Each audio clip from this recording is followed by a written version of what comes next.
तो सबसे बड़ी बात जो इन लोगों ने, ये तमाम जो तस्वीरें लगी हुई हैं, इन्होंने हमारे दिल से जेल का, जुल्म का, मैं कहूंगी मौत का, ये सारा खौफ निकाल दिया।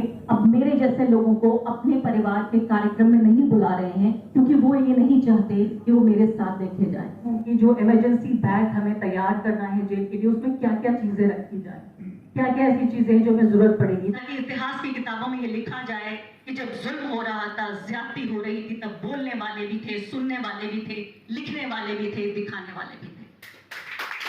मैं आ रही थी तो गाड़ी खराब हो गई, बहुत जगह पानी भरा हुआ था और मुझे लग नहीं रहा था कि मैं पहुंच पाऊंगी, लेकिन लगा कि अगर आखिर के 5-10 मिनट भी पहुंच जाऊं, सिर्फ एक तस्वीर में भी सिर्फ ये गिना दूं कि मैं भी हूँ शामिल, तो शायद ये काफी होगा आज के लिए। और इसीलिए रास्ते में आधे लौट के भी मैं वापस आ गई। इसकी एक वजह है, मैं क्यों आई वापस, क्यों मैं चाहती हूँ कि मेरा नाम लिखा जाए, मैं क्यों चाहती हूँ कि मुझे भी गिना जाए, इसलिए क्योंकि मैं कर्जदार हूँ।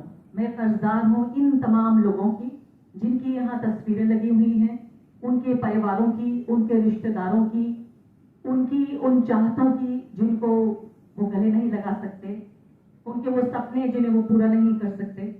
और मैं समझती हूँ उस बात को अच्छे तरीके से कि जब वो अपनी फ्रीडम को प्रोटेक्ट करने के लिए, अपनी आज़ादी की हिफाजत करने के लिए वो लोग जेल में मौजूद हैं, या अपने अधिकारों की रक्षा के लिए वो जेल में मौजूद हैं, तो वो मेरी भी आज़ादी और मेरे भी अधिकार की रक्षा करें।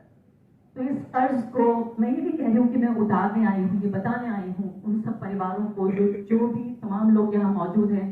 और मैं साथ में उम्मीद ये भी मैं करती हूँ कि किसी भी जेल की दीवारें इतनी ऊंची ना हो कि मेरी और हमारे जो लोग यहाँ मौजूद हैं और इतने लोग यहाँ पर हैं, उनकी आवाज़, हम सबकी आवाज़ उन लोगों तक ना पहुँचे जो जेल में इस वक्त बंद है।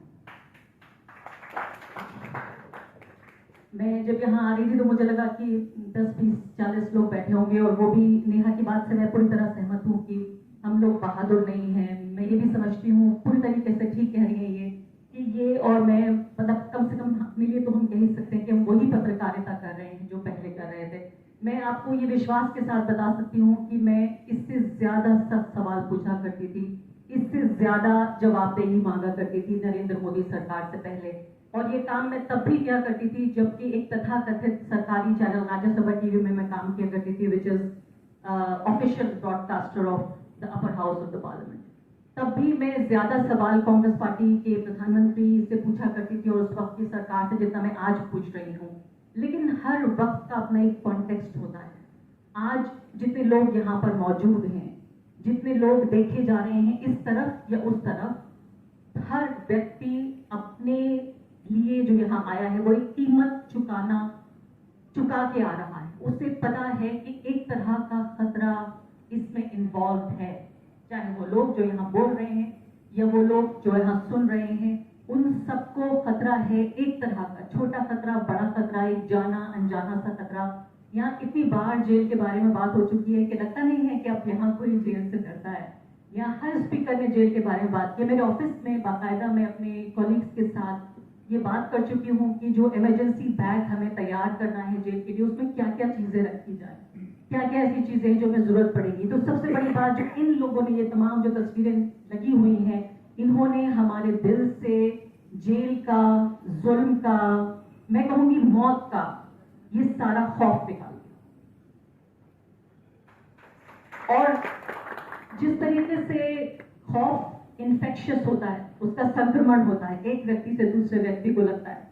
जब 10 लोग नहीं बोलते तो 20 नहीं बोलते, फिर 100 नहीं बोलते, फिर 1000 नहीं बोलते, लाख नहीं बोलते, 140 करोड़ लोग भी खामोश हो सकते हैं, ऐसा भी हो सकता है।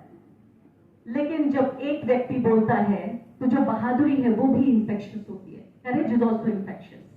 यहाँ पे जब 2 लोग बैठे हैं तो 10 बैठे हैं, और यहाँ सुनने वाले 100 भी बैठे हुए हैं। तो इसको हमें बरकरार ये रखना है कि खौफ का इन्फेक्शन नहीं, बल्कि करेज का, बहादुरी का, उसका इन्फेक्शन फैलाना है कि एक व्यक्ति से दूसरे व्यक्ति तक फैलता रहे, क्योंकि वो यही चाहते हैं कि लगातार हमें डराकर हमारी आवाजें बंद कर सकें। हम में से ही कुछ लोग, इनमें से ज्यादातर लोगों से मैं पर्सनली मिल चुकी हूँ, इनके अच्छे कामों पर रिपोर्टिंग कर चुकी हूँ, इनको एक इंस्पिरेशन की तरह, इनमें से कुछ लोग ऐसे हैं जिन्होंने मुझे इंस्पायर किया वो करने के लिए जो मैं आज कर रही हूँ। तो इनमें से बहुत सारे लोग मेरे टीचर हैं, क्योंकि उन्होंने मुझे पढ़ाया सिखाया कि लोकतंत्र की रक्षा करने के लिए क्या क्या किया जाता है। तो ये हम में से ही कुछ लोगों को जेल में डालकर वो ये बताना चाहते हैं कि देखो तुम भी जेल जा सकती हो।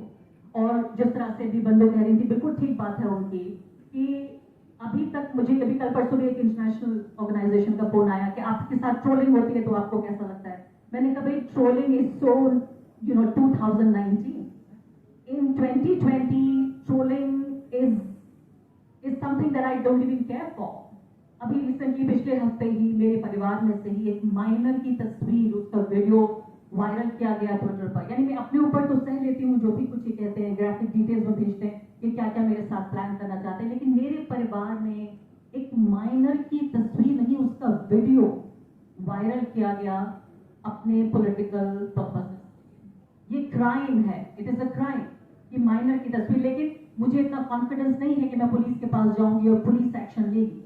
मुझे पता है कि पुलिस, ये पूरी जो सरकारी मशीनरी है, ये किसके लिए काम कर रही है।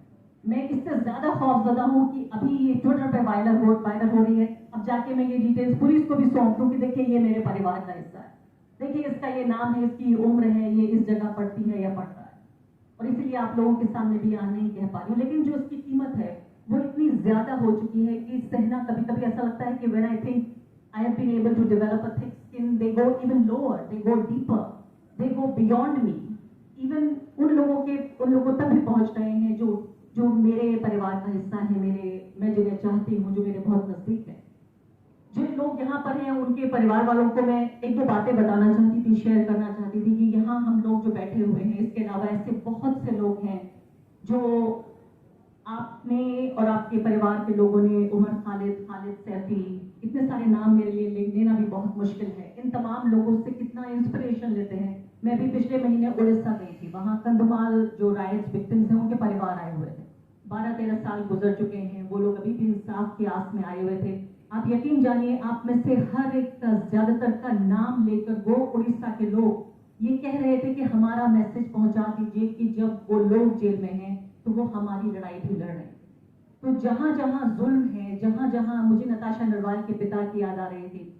उनका एक इंटरव्यू मैं सुन रही थी और उनकी मौत से कुछ ही दिन पहले मेरी उनसे फोन पे भी एक लंबी बातचीत हुई। तो उन्होंने एक बड़ी प्यारी बात कही और मुझे, जब मैं उड़ीसा में थी तो मुझे ये इस बात का अंदाजा हुआ कि कितनी सच्ची बात है। उन्होंने कहा कि जहां जहां नाइंसाफी होगी, जुल्म होगा, दर्द होगा, वहां वहां मेरी बेटी मौजूद होगी।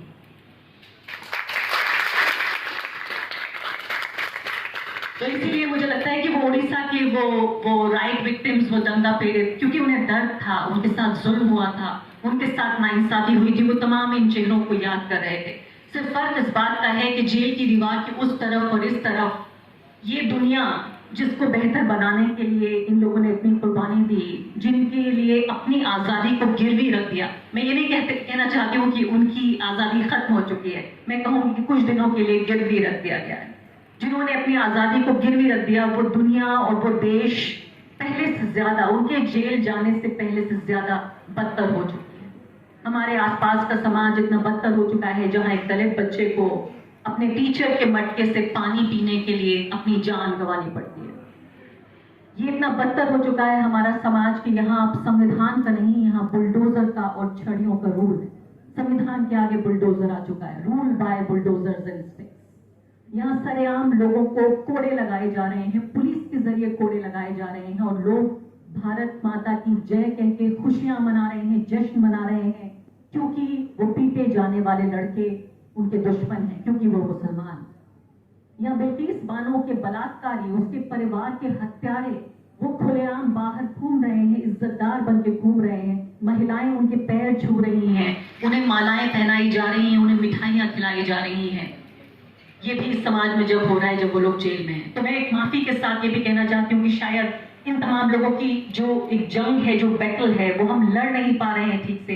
हमें और हिम्मत चाहिए, हमें और हौसला चाहिए। और यहाँ हम ये बताने तो कम से कम नहीं आए हैं कि हम हार रहे हैं, क्योंकि कोई भी आंदोलन, देखिए पत्रकारिता भी एक हिस्सा है, एक अपने वक्त का दस्तावेज तैयार हो रहा है। और मैं ये कहती हूँ कि मैं कुछ भी नहीं कर पा रही हूँ, तो कम से कम इस दौर का जो जुल्म है, इस दौर की जो ज्यादती है, इस दौर की जो नाइंसाफी है, जो गैर बराबरी है, उसका एक दस्तावेज तैयार कर रही हूँ मैं आने वाली पीढ़ियों के लिए। और ये भी बताने के लिए, मुझे नहीं मालूम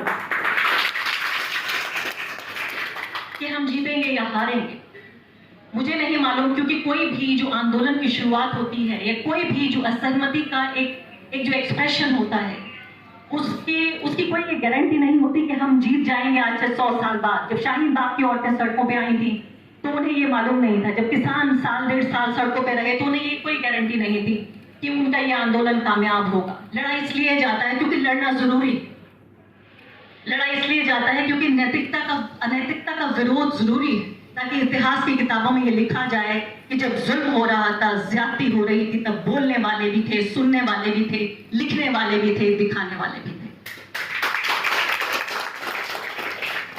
तो ऐसा ना हो कि जो इतिहास की किताबें हैं वो इनके सिर्फ जुल्म, ज्यादती, खौफ, गैर बराबरी के से ही रंग जाएं, सिर्फ उनके रंग में रंग जाएं।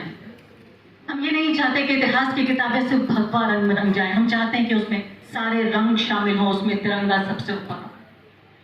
और इसीलिए बहुत जरूरी है। और ये जब कीमत की बात हो रही थी तो आपके साथ ये भी शेयर कर लेती हूँ, कई बार ये भी बात होती है कि कीमत कई तरह की होती है। अभी हाल ही में एक अजीब सा, मैं कहूंगी, एक ऐसा जख्म लगा कि बिल्कुल मेरे परिवार के मेरी ही फैमिली में, नाम नहीं लेना चाहती, रिश्ता भी नहीं बताना चाहती, वो बदनाम हो जाए।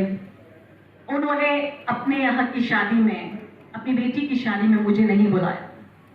तो अपने सगे परिवार में मेरे बहन भाई और उसके जो परिवार है, मेरे माँ और मेरे फादर के जो रिश्तेदार हैं, अब वो अपनी सालगिरह में, अपनी खुशियों के मौके पर, अपनी शादी ब्याह में अब मुझे नहीं बुला रहे हैं। इसलिए नहीं बुला रहे हैं क्योंकि मैं उनके लिए एक ऐसा चेहरा बन गई हूँ जिससे उन्हें लगता है एक तरह की एक अछूत बन गई, एक पॉलिटिकल अनटचेबल। एक पॉलिटिकल अनटचेबिलिटी तो सह ली जाती है, लेकिन सोशल अनटचेबल, एक तरह का सोशल ऑस्ट्रेसाइजेशन। और वो नाम बुलाने वाले लोग वो नहीं है जो इस सरकार के एजेंडे से सहमत है, वो इस पार्टी को वोट भी नहीं देते हैं। और मैं साफ साफ कहूँ कि वो इस्लाम के मानने वाले मुसलमान लोग हैं। तो वो लोग जो कि नरेंद्र मोदी, भाजपा और आरएसएस का विरोध करते हुए भी अपने को सेफ रखना चाहते हैं, और सेफ रखते हुए अब मेरे जैसे लोगों को अपने परिवार के कार्यक्रम में नहीं बुला रहे हैं, क्योंकि वो ये नहीं चाहते कि वो मेरे साथ देखे जाए। तो कई तरह की कीमतें होती हैं जो दी जाती हैं। मैं आखिरी जब यहाँ आ रही थी तो फैंस को इत्तेफाक से, वैसा होता है जब आप कुछ सोच रहे होते हैं उसी तरीके की चीज शायद आप सुन भी लेते हैं। और मैं फैंस को पढ़ रही थी जिसमें इतने सारे लोगों के साथ मुझे यही से शेर याद आ गया कि कटते भी चलो, बढ़ते भी चलो, बाजू भी बहुत हैं, सर भी बहुत, चलते भी चलो कि अब डेरे मंजिल पे ही डाले जाए।